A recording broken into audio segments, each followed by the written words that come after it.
A gente vai conversar um pouquinho, vou pedir aqui para aqueles que puderem me ajudar a distribuir as Bíblias. A gente vai ler alguns textos da Bíblia, eu vou precisar bastante da ajuda de vocês. Quem não tem Bíblia aí pode levantar a mão, vai chegar uma para você. Nesse último domingo a gente celebrou o que mesmo? Tá aí, ó, pelo menos esse aí deu presente pelo visto, né? Um bloco de papel. Depende da perspectiva. O meu filho, se eu der para ele um bloco de papel, vai ser o melhor presente. Então, um bloco de dinheiro. A gente celebrou nesse último final de semana o Dia dos Pais. E eu tive a oportunidade, como pai oficialmente, agora com o filho fora da barriga, ter o meu primeiro dos pais, que ano passado eu estava na gestação, né? E realmente é uma sensação muito bacana, apesar dos apesares das circunstâncias que o nosso pai se encontra. Eu me lembro que eu vi uma matéria algumas semanas atrás falando que parece que quase 60% da população não iria dar um presente para o seu pai, devido às condições econômicas que o país se encontra. E da grande maioria que iria dar, seria na verdade na base da lembrancinha mesmo. Os comerciantes estavam preocupados com essa questão financeira que o nosso país se encontra, que o negócio não estava alavancando muito. E logicamente que o Dia dos Pais no comércio ele nunca vai chegar na proporção e na abrangência do Dia das Mães. A gente que é pai vai ter que se conformar com isso, não tem jeito, né?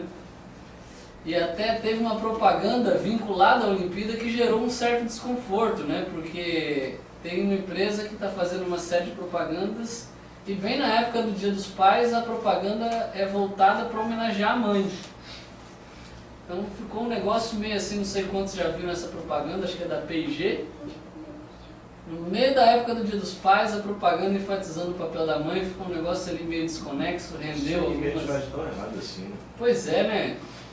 Rendeu assim algumas críticas na internet devido à época, né, que foi vinculada à propaganda.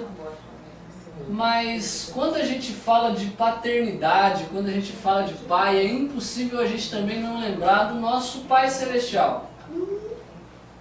E sempre quando chega no Dia dos Pais, quem é pai fica pensando talvez como poderia ser um pai melhor. Nem todo mundo é pai, mas todo mundo é filho. Fica pensando talvez como poderia ser um filho melhor, como poderia demonstrar mais afeto para com o seu pai. E hoje eu quero aproveitar esse contexto do Dia dos Pais para a gente ver biblicamente como que a gente pode ser um filho melhor do Pai Celestial. Já parou para pensar nisso? Será que eu estou sendo um bom filho de Deus? Vou levantar uma outra pergunta que talvez seja um pouquinho mais complexa. Será que de fato eu sou um filho de Deus? Essa é uma pergunta que a gente está acostumado a não, eu também mereço porque eu sou filho de Deus, né?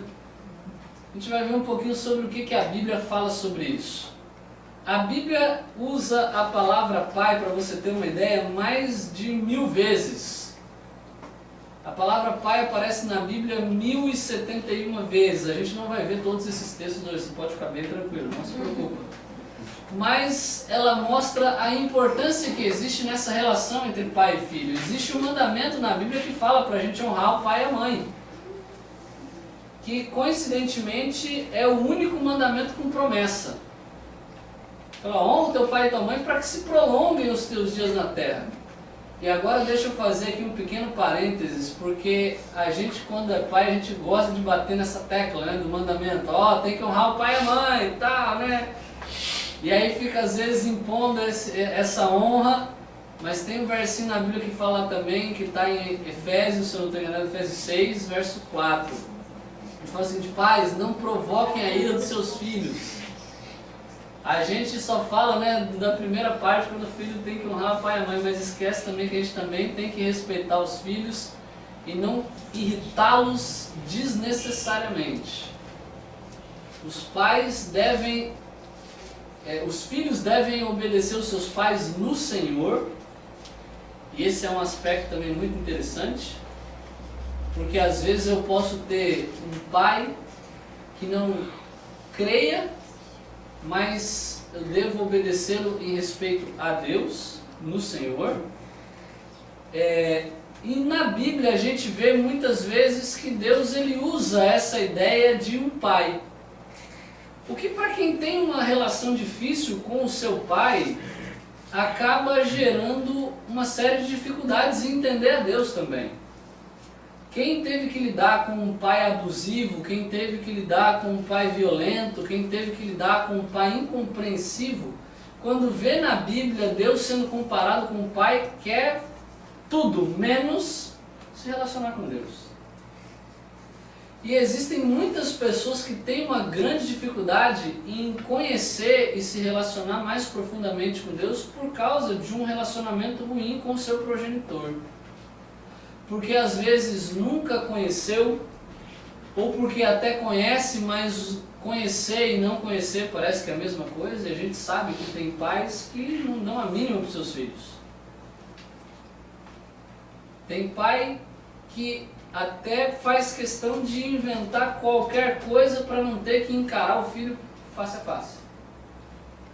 Isso gera uma dificuldade muito grande com quem tem que lidar com isso. Quando lê que Deus é um pai, acaba querendo se afastar o máximo possível dele.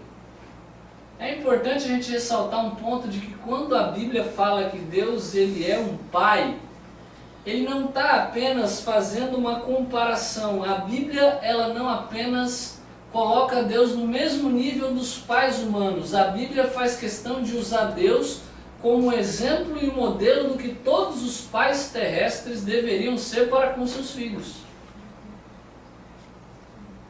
Deus, ele apresenta o que é o exemplo ideal de pai. E nós precisamos entender isso. De acordo com a Bíblia apresenta Deus como um pai ideal. Por quê? Porque ele sustenta os seus filhos. Ele agrada os seus filhos, ele dá presente para os seus filhos. A Bíblia diz que toda boa dádiva e todo bom dom perfeito provém do Pai das luzes. Ou seja, tudo aquilo que a gente faz bem, tudo aquilo que é bom no nosso mundo é uma manifestação do agrado paternal de Deus. Deus, como Pai ideal, ele às vezes tem que fazer uma coisa que a gente não gosta, que é repreender e disciplinar. Em alguns lugares da Escritura ele fala: eu repreendo e disciplino aqueles que eu amo. E por Deus ser amor, ele muitas vezes tem que nos ensinar e nos corrigir de coisas erradas que a gente está fazendo. Deus, por ser o Pai ideal, ele também se compadece, tem misericórdia de nós como filhos.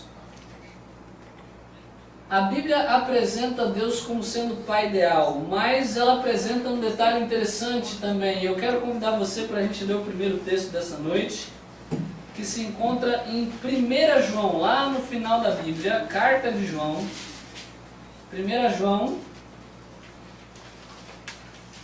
capítulo 3, verso 1, está na página 197 do Novo Testamento.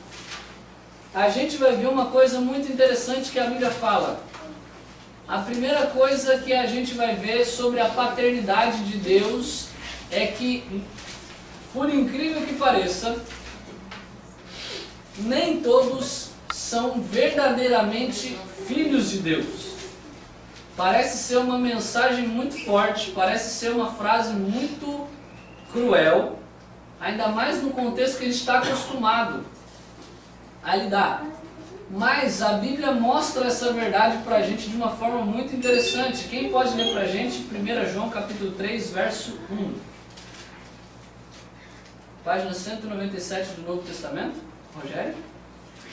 Vede que grande amor nos tem concedido o Pai, a ponto de sermos chamados filhos de Deus. E de fato somos filhos de Deus. Por esta razão o mundo não nos conhece, porquanto não o conheceu a Ele mesmo. Aqui João está falando que existem pessoas que não conhecem a Deus, num sentido relacional, como Pai. E ele fala que nós temos um privilégio, pelo amor de Deus, de sermos chamados de filhos dele. Olha o que o mesmo João diz lá no Evangelho. Você pode voltar um pouquinho agora, João capítulo 1. Lá no início do Novo Testamento, João capítulo 1, está na página 77. João capítulo 1, versos 12 e 13. Aqui João fala quem são verdadeiramente os filhos de Deus. João capítulo 1, versos 12 e 13. Quem pode ler pra gente? Mas... Opa. Pode ler. Pode ler. Mas a todos quantos o receberam, deu-lhes o poder de serem feitos filhos de Deus, a saber, aos que creem no seu nome, os quais não nasceram do sangue, nem da vontade da carne, nem da vontade do homem, mas de Deus. A Bíblia está dizendo aqui que quem é de fato filho de Deus? Todos quantos o receberam. Aqueles que o receberam como Pai. Mas, pastor, quer dizer que nem todo mundo é filho de Deus? Infelizmente, não. Existe uma grande diferença entre você ser filho de Deus e você ser uma criatura de Deus. A grande parte das pessoas são criaturas de Deus. São criação dele. Que pelo pecado deixaram de ser filhos dele. E são filhos da ira, como Paulo fala. Só que são criaturas de Deus. É igual a pessoa que cria aí, por exemplo, um bichinho. Quem tem um cachorrinho? Romário tem um cachorrinho aqui, né, Romário? Ainda está vivo? Está vivo. Ele apontou para ela como se assim, não é meu, é dela, né? Obedece a ela. Ah, só obedece a ela. Vocês dão comida para ele? Dão comida, dão casinha para ele, não dão? De vez em quando dão um trato nele, dão um carinho nele, não dão? Sai pra passear. Sai para passear com ele, cuida. Mas, quando um de vocês vier a falecer, ou os dois, vai deixar herança para ele? Por que não? Não é filho? Vou deixar com a minha filha, com quem vou deixar a herança. Além do aspecto óbvio de que ele não vai saber, boa noite, de que ele não vai saber administrar, existe um outro fator. E por mais que tem gente doida que hoje também já deixa herança para cachorro, o fato é que você pode gostar, você pode amar o animal, você pode dar para ele carinho, você pode dar um abrigo, você pode dar comida, mas isso não faz com que ele seja o seu filho. E herança você deixa com filho. Existem pessoas, a grande maioria das pessoas, elas são criaturas de Deus. E Deus sustenta. Deus dá abrigo, Deus dá alimento, Deus dá trabalho, Deus dá condições, Deus dá vida e Deus dá saúde. Mas essas pessoas não se relacionam com Deus como a um pai. Porque não o receberam. Não é porque Deus não quer, é porque Deus respeita a liberdade dessas pessoas de dizer não. Deus, por ser um pai fantástico e maravilhoso, ele não interfere na decisão dos seus filhos. E ele sabe que existem muitos que não creem no que ele tem para oferecer. E é isso que João vem dizendo. Ele fala o seguinte: mas a todos quantos o receberam como pai, que se relacionaram profundamente como filhos, deu-lhes o direito, deu-lhes o poder de serem feitos filhos de Deus. A saber, aos que creem no seu nome. E aqui a Bíblia fala que nós não nascemos nem de carne, nem da vontade do homem, mas de Deus. Quando a Bíblia fala de paternidade espiritual, ela está dizendo algo a ver com caráter. Pode falar. Só para tirar uma dúvida, aqui ele fala, acho expressamente em Deus. Ele fala em Jesus. O que me veio à cabeça quando o senhor falou isso aí, o doutor Agostinho, que ele crê em Deus e não crê no Filho, né? O Filho é a revelação suprema de Deus. Ele é Deus também, mas aí você tem o que a gente chama na Trindade de hierarquia funcional, onde o próprio Cristo ele se submete a Deus como Pai. Ele é, por natureza, igual a Deus, porque ele também vem da mesma essência de Deus. Ele é da mesma essência de Deus. Nós não. E é por isso que nós somos, de acordo com o Novo Testamento, adotados. Por quê? Porque nós estávamos em uma condição, mas quando aceitamos a pessoa de Cristo, o que Cristo faz? Ele nos reconcilia com o Pai. Ele nos dá o direito de sermos novamente chamados de filhos de Deus. É isso que é o papel dele como mediador. E João ele apresenta para a gente que isso tem a ver com descendência espiritual. Não tem a ver com o sangue que corre na nossa veia. Independentemente de onde e de quem eu tenha nascido, eu posso escolher fazer parte da família celestial. A todos quantos o receberam, a todos aqueles que aceitaram o convite deles, deu-lhes o direito, deu-lhes o poder de serem feitos filhos de Deus. Agora, o que Deus espera dos seus filhos? Já parou para pensar nisso? Já que os filhos de Deus são aqueles que creem na pessoa de Cristo, são aqueles que o recebem como Pai, são aqueles que são reconciliados com Ele por meio da salvação em Cristo Jesus, o que Deus espera de nós como seus filhos? Vamos ver, voltando lá em 1 João. Lá no final, João ele é alguém que explora muito essa ideia da filiação e da paternidade.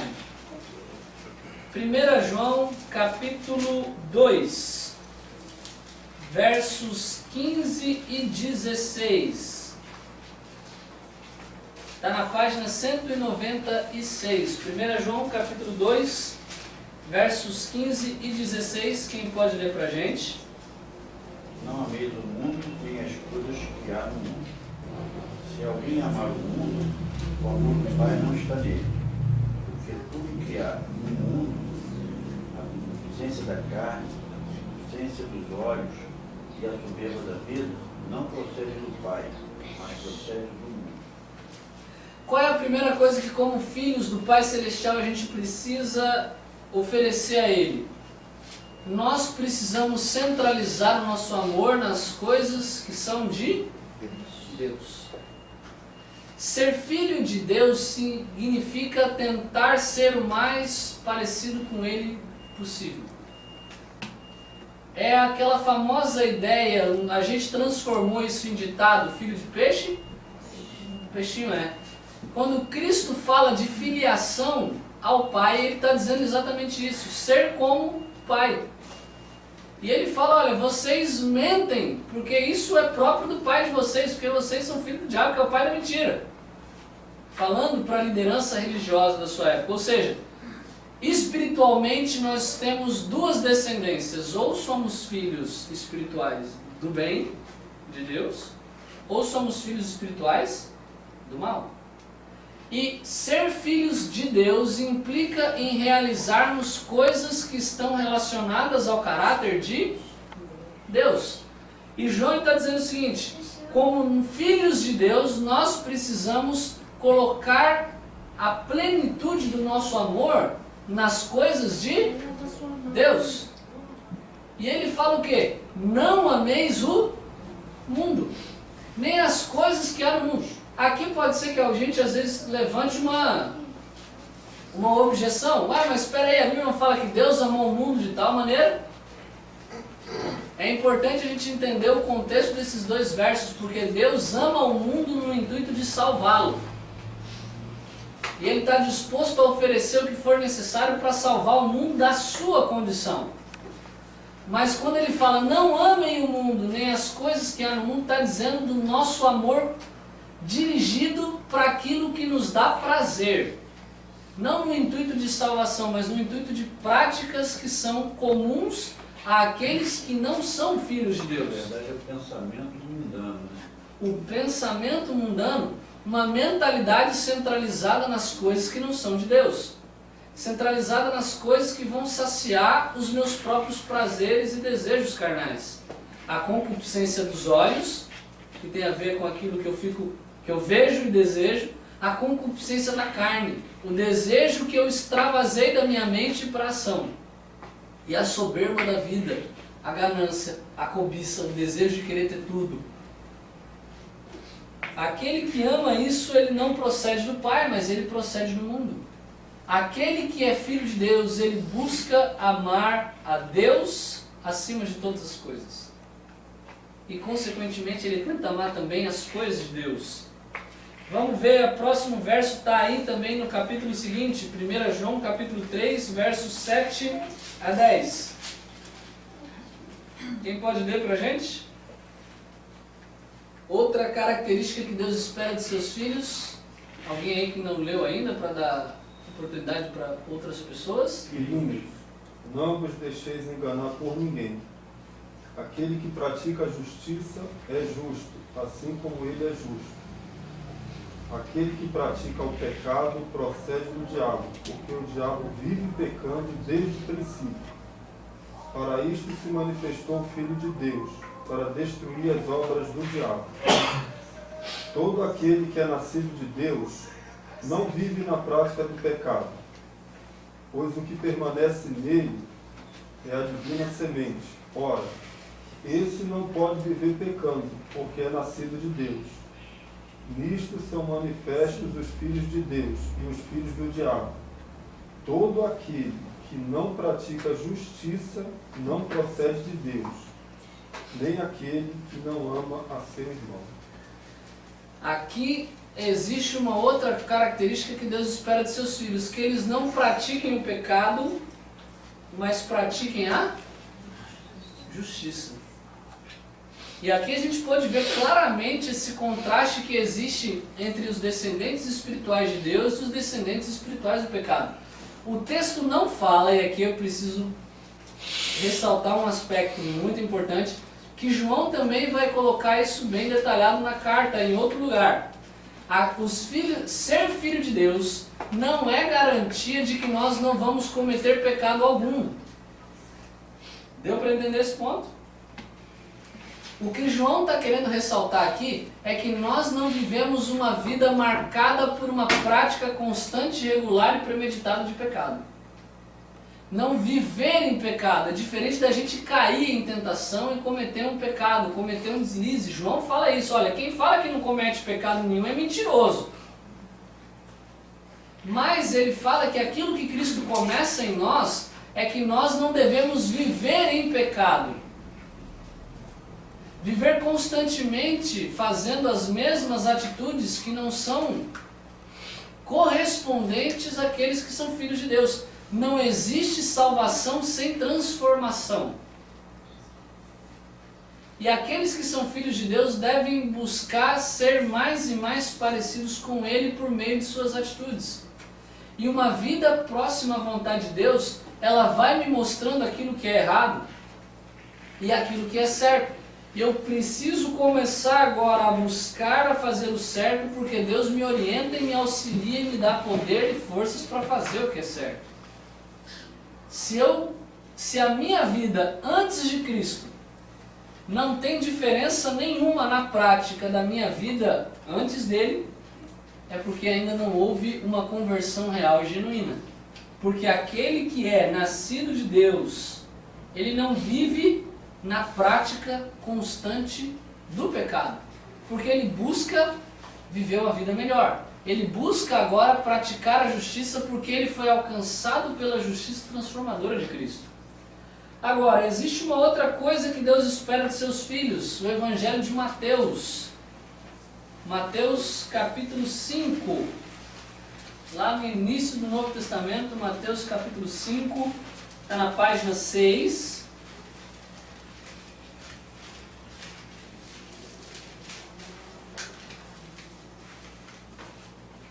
Quem pode ler Mateus capítulo 5, versos 43 a 48?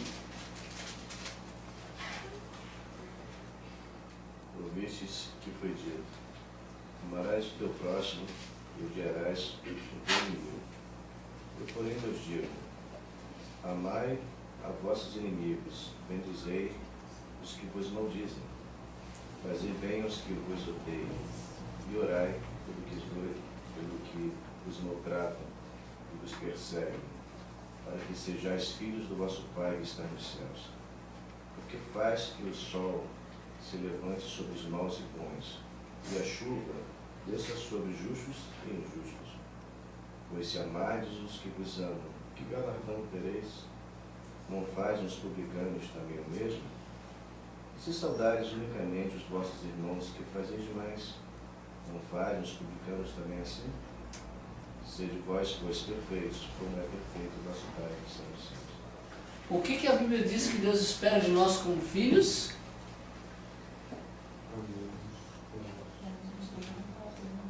Que a gente ame ao próximo. Quem é o próximo? Nosso inimigo? Também. O próximo é todo mundo, inclusive o nosso inimigo. E a Bíblia diz que nós devemos ser perfeitos. Tem muita gente que acha que quando Deus espera a perfeição, está dizendo de uma vida sem pecado. Perfeição nesse contexto aqui não tem a ver com não cometer erro algum. Porque o texto fala: sede vós perfeitos como perfeito é o vosso Pai Celeste. Poxa, mas isso eu nunca vou ser. Existe um outro texto que é paralelo a essa passagem no Evangelho de Lucas, onde Lucas ele coloca com outras palavras o mesmo sentido. Ele fala o seguinte: sejam misericordiosos como misericordioso é o vosso Pai Celeste. Ou seja, nesse sentido, perfeição tem a ver com misericórdia. O que Jesus está dizendo aqui é que nós como filhos precisamos amar como o Pai ama. Isso significa amar a todas as pessoas de forma igual. Não tem nada que você faça que faça com que Deus te ame mais. E não tem nada que você deixe de fazer que faça com que Deus te ame menos. O fato de você ser filho dele e o outro ser apenas uma criatura dele não faz com que ele ame mais você e ame menos o outro. Deus ama a todos de forma igual e é por isso que ele é perfeito, porque ele age de forma misericordiosa com todo mundo.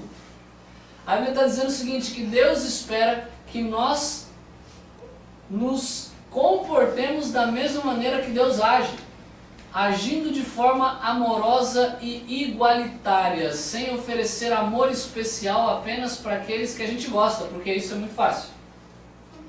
Eu tratar bem quem me trata bem é moleza. Cristo fala, até os publicanos fazem isso. Mas faça como Deus, porque Ele faz cair chuvas sobre justos e injustos. Ele faz o sol nascer sobre justos e injustos. Porque sejamos sinceros, se isso dependesse da gente, a gente só ia mandar trovoada para o nosso inimigo, né? A gente ia deixar o sol causticante em cima daquele que faz o mal para a gente. Mas Deus ele não trata dessa forma, Ele trata todas as pessoas de forma igual. E Ele fala, olha, sejam perfeitos, como perfeito é o vosso Pai Celeste. Trate da mesma forma, de forma igual, imparcial. Ame incondicionalmente a todos, inclusive os seus inimigos. E aí a gente volta num ponto que a gente comentou em alguns encontros passados, que amor, quando a gente vê isso aqui, não tem a ver com sentimento. Tem a ver com atitude. Tem a ver com decisão. Amor é diferente de gostar. Eu não escolho gostar de alguém ou não, mas eu escolho amar essa pessoa. É possível eu amar sem gostar. Porque é isso que Deus faz muitas vezes conosco. É isso que nós devemos fazer com os outros. Amar até os inimigos. E ser perfeitos, ser misericordiosos como Deus é. E agora eu quero ver um último ponto para a gente finalizar, que está em 1 Pedro. 1 Pedro É possível amar sem gostar? É possível amar sem gostar. Por isso que eu posso amar o meu inimigo. A Bíblia está dizendo, goste do seu inimigo. Não quer dizer que eu vou sentir um desejo a partir do primeiro momento de ir lá, dar um abraço nele e falar, cara, te amo. Não, porque amor não tem a ver com sentimento. Amor tem a ver com decisão. Tem a ver com uma atitude de agir diferente apesar da maneira como ele age comigo. E é isso que Deus faz. Ele não interfere. Tem pessoas que falam assim, eu nem acredito que Deus existe, mas ele continua dando para aquela pessoa aquilo que ela necessita. Quem ama, perdoa. Quem ama, perdoa. Exatamente. E Deus, ele nos perdoa constantemente. A sua misericórdia se renova na nossa vida diariamente. E é por isso que ele é perfeito. E ele espera que nós também venhamos a agir de forma misericordiosa com aqueles que estão à nossa volta também. O último texto dessa noite está em 1 Pedro, lá no final da Bíblia, página 191, capítulo 1,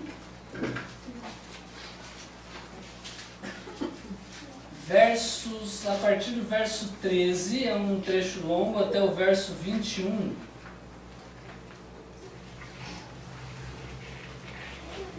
Aqui nós vemos a última coisa que Deus espera de nós como filhos. Quem gostaria de ler esse texto para a gente? 1 Pedro, capítulo 1, verso 13 ao verso 21. Só porque eu falei que o texto é longo, né, gente? Olha aí, que miséria. Então lê pra gente, pode ler. Por isso, fingindo no vosso entendimento, só esperai inteiramente na graça que vos está sendo trazida na revelação do Espírito. Filhos da obediência, não vos deis as paixões que tinhas anteriormente na vossa ignorância. Pelo contrário, segundo é santo aquele que nos chamou, tornai-vos santos também, vós mesmos em todo o vosso procedimento. Porque escrito está, sede santos, porque eu sou santo. Ora, se invocais como Pai aquele que sem acepção de pessoas julga segundo as obras de cada um, portai-vos com temor pelo tempo da vossa peregrinação, sabendo que não foi mediante coisas corruptíveis, como prata ou ouro, que foste resgatados do vosso fútil procedimento, vossos pais vos legaram, mas pelo precioso sangue, como de cordeiro sem defeito e sem mácula, o sangue de Cristo, conhecido, com efeito, antes da fundação do mundo, porém manifestado no fim dos tempos, por amor de vós, que por meio dele tendes fé em Deus, o qual ressuscitou entre os mortos e lhe deu glória, de sorte que a vossa fé e esperança esteja em Deus. Você conseguiu pegar a ideia desse texto? O que a Bíblia está dizendo aqui? Que nós, como filhos de Deus, precisamos demonstrar na nossa vida uma vida diferente daqueles que não são. Que é impossível um cristão real e verdadeiro ser confundido com uma pessoa que não é cristã. O que Jesus está dizendo aqui é que nós, como filhos do Pai Celestial, precisamos demonstrar uma vida de santidade e obediência a Deus.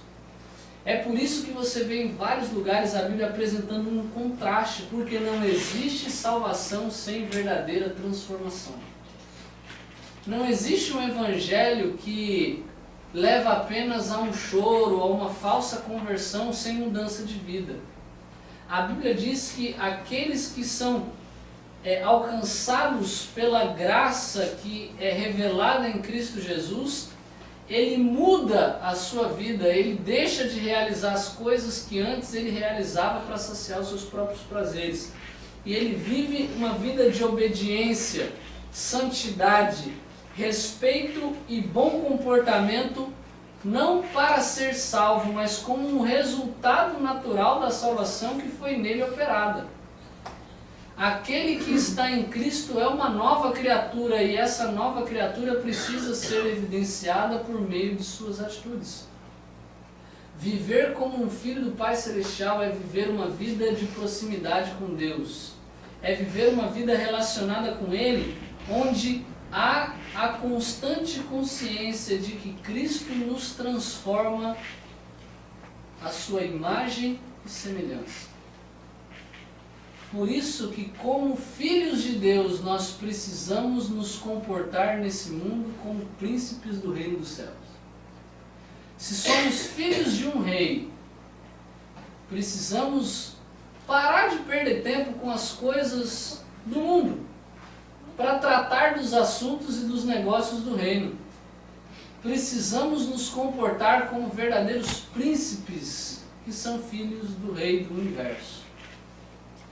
Que hoje a gente tenha em mente que nós não somos criaturas quaisquer.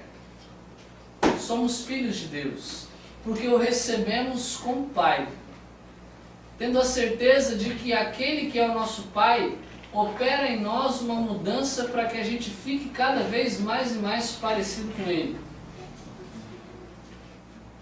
Para quem é pai sabe que poucas coisas dão mais alegria quando você vê o seu filho refletindo um caráter, uma atitude positiva sua. Algo que é bom em você, que você fica feliz de ver sendo replicado nele também. É quando você vê um traço, quando você vê uma semelhança que você fala, não nega que é meu filho. Que a nossa vida seja para os outros um constante lembrar de quem nós somos filhos também.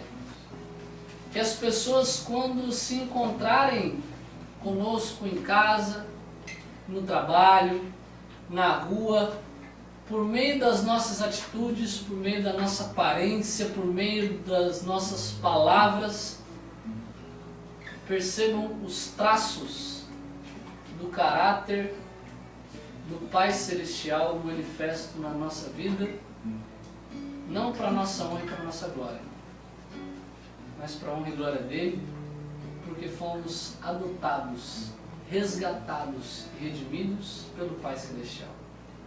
Vamos cantar? 82.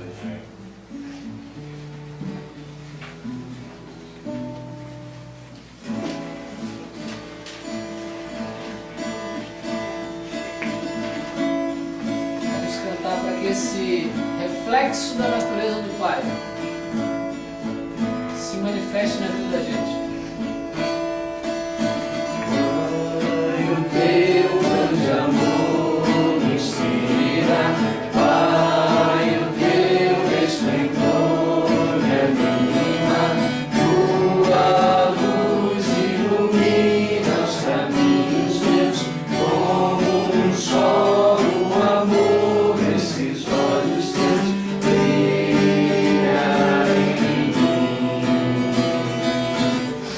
brilha em mim, brilha Jesus, vem trazer a luz que vem da glória, o teu calor traz a paz.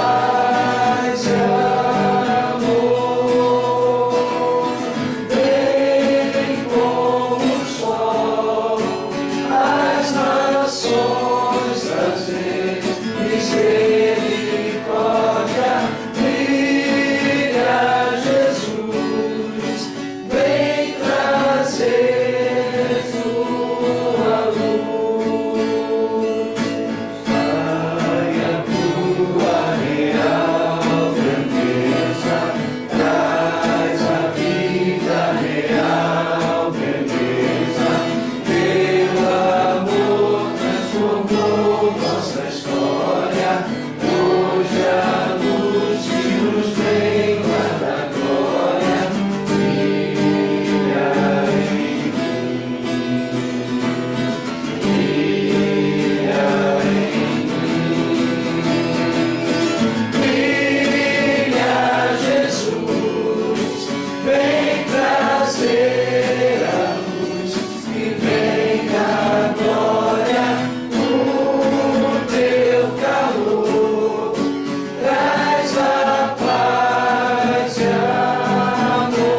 É verdade, seja muito bem-vinda. Como é seu nome? Amabile, seja muito bem-vinda e venha acompanhada dessa menina gente boa aí. Não, eu tô morando aqui na rua e eu pesquisei, né? Ah, que A legal. dona da República falou que tinha um aqui, mas não tava no placa, e hoje ela me mostrou. Aí eu encontrei o irmão com a Bíblia e eu falei, é isso. Ah, que bacana. Já deixou o exemplo de que é o filho do Pai Celestial aí, né? Já estava identificado. Tava identificado, de adventista. Eu falei, você vai pro grupo? Ele falou, vou. Seja bem-vindo. Seja muito bem-vindo ao nosso grupo do Jardim Guanabara. É um prazer ter você aqui com a gente. E a gente está de portas abertas para você continuar conosco aí, viu? Que aqui a gente é todo mundo, aqui é todo mundo filho de Deus, né? Porque a gente o recebeu como pai. Os horários são na segunda-feira, né? Isso. Temos o nosso estudo aqui, nosso estudo bíblico às segundas-feiras às 8 horas, o nosso encontro aqui às quintas-feiras às 8 também, e o nosso encontro do sábado pela manhã a partir das 9h30. Então vocês estão todos convidados para trazer os seus amigos para estar com a gente também, porque não tem nada melhor do que a gente estar na casa do Pai, onde a gente como filho se sente à vontade, né? Vamos orar então, gente? Oremos. Pai querido, não tem nada melhor para a gente como filho do que poder dizer dessa forma que o Senhor é o nosso Pai. Obrigado, Senhor, porque o Senhor nos dá infinitamente mais do que a gente merece. Obrigado, Senhor, porque como Pai a sua misericórdia se renova constantemente. Amém. Obrigado porque o Senhor nos mantém, o Senhor nos sustenta, o Senhor nos agrada. E também porque às vezes o Senhor nos repreende, nos disciplina, porque a gente sabe que muitas vezes somos filhos vacilões. E é por isso hoje, Senhor, que nós te pedimos que o Senhor nos ajude, o Senhor nos dê força para que a gente, como filhos, nos comportemos da maneira que, como Pai, o Senhor espera que nos comportemos. Nos ajude a sermos mais obedientes, a errarmos menos, a sermos mais amorosos para com as pessoas à nossa volta, a nos afastarmos daquilo que sabemos que o Senhor não se agrada, para podermos estar mais próximos de Ti. Fica conosco, que possamos ter uma boa noite agradável na Tua companhia. Leva-nos também em segurança para o nosso lar. É o que pedimos no nome do Seu Filho amado Jesus. Amém. Amém. Deus